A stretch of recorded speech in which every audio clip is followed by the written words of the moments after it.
హైదరాబాద్ కృత్రిమ మేధ ఆధారిత ఆర్థిక సాంకేతిక రంగంలో హైదరాబాద్ ప్రపంచ స్థాయి కేంద్రంలో అభివృద్ధి చెందుతోందని రాష్ట్ర సమాచార సాంకేతిక పరిశ్రమలు వాణిజ్య శాఖల మంత్రి దుద్దిల్ల శ్రీధర్ బాబు తెలియజేశారు.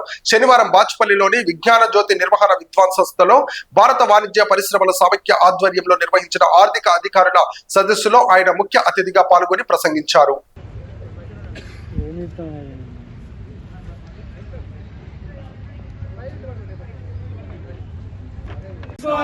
खबरदार रेवंत रेड्डी, खबरदार आकुनूरी मुरली, खबरदार कांग्रेस प्रभुत्वमा, खबरदार बीआरएसवे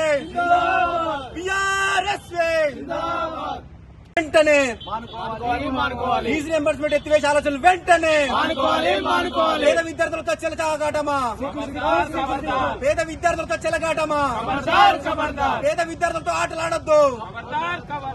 ఫీజు రియంబర్స్మెంట్ ఆలోచన వెంటనే ఫీజు రియంబర్స్మెంట్ ఎత్తివే. తెలంగాణ రాష్ట్రంలో విద్యా వ్యవస్థ ఈ రోజు తీవ్రమైన ఆందోళనకు గురి చేస్తా ఉంది.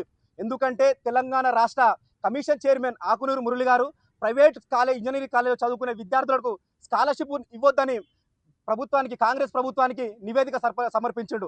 మేము ఆకునూరు మురళి గారిని మేము ముక్కుసూటిగా అడుగుతా ఉన్నాం, అయ్యా నువ్వు నిమ్న వర్గాల నుంచి వచ్చి ఈ రోజు అదే నిమ్న వర్గాలకు గొంతు మీద చాకు పెట్టి ఫీజు రియంబర్స్మెంట్ ఇవ్వొద్దనే ఆలోచన ఈ కాంగ్రెస్ ప్రభుత్వం చేస్తా ఉంది.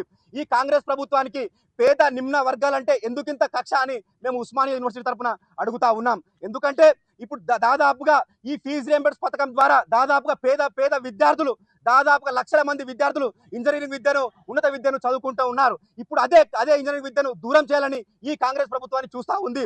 ఇప్పుడు దాదాపుగా 12,000కు పైగా ఫీజు రియంబర్స్మెంట్ బకాయిలు పెండింగ్ లో పేరుకపోయినాయి. కానీ ఈ కాంగ్రెస్ ప్రభుత్వం సక్రమంగా ఒక్క రూపాయి కూడా ఇవ్వకుండా దాన్ని పేద విద్యార్థులకు ఇబ్బందులు పెట్టే పరిస్థితి ఏర్పడింది. నీకంత చిత్తశుద్ధి ఉంటే ఆకునూరి మురళి గారు దాదాపు గడిచిన 2 సంవత్సరాల్లోనే నీకు 1441 ప్రభుత్వ పాఠశాలలు మూతపడిపోయినాయి, అలాగే 640 ప్రభుత్వ పాఠశాలలు మూతపడిపోయినాయి. నీకు దమ్ముంటే వీటిని ప్రక్షాళన చెయ్యు, అలాగే నీకు దమ్ముంటే ఇప్పుడు ఈ ప్రభుత్వ పాఠశాలను మంచిగా చెయ్యు, అలాగే ఈ ప్రైవేట్ పాఠశాలలు ఏవైతే ఉన్నాయో దాన్ని నీవు ఫీజును కట్టడించని మేము తెలియజేస్తా ఉన్నాం.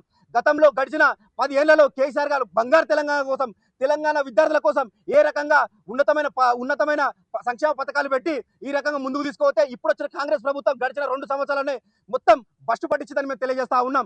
కాంగ్రెస్ ప్రభుత్వం, టీఆర్ఎస్ ప్రభుత్వంలో కేసీఆర్ గారి హయాంలో బంగారు తెలంగాణ ఏ విధంగా ముంగసాగిందో ఇప్పుడు దీనికి అదే నిదర్శనమని మేము తెలియజేస్తా ఉన్నాం. అదే విధంగా కాంగ్రెస్ ప్రభుత్వం అధికారులకు వచ్చిన తర్వాత ఏ రకంగా అయితే విద్యార్థులు మొత్తం పూర్తి స్థాయిలో ఇబ్బందులు పెడతా ఉంటా, పాలన సాగిస్తా ఉందని మేము తెలియజేస్తా ఉన్నాం.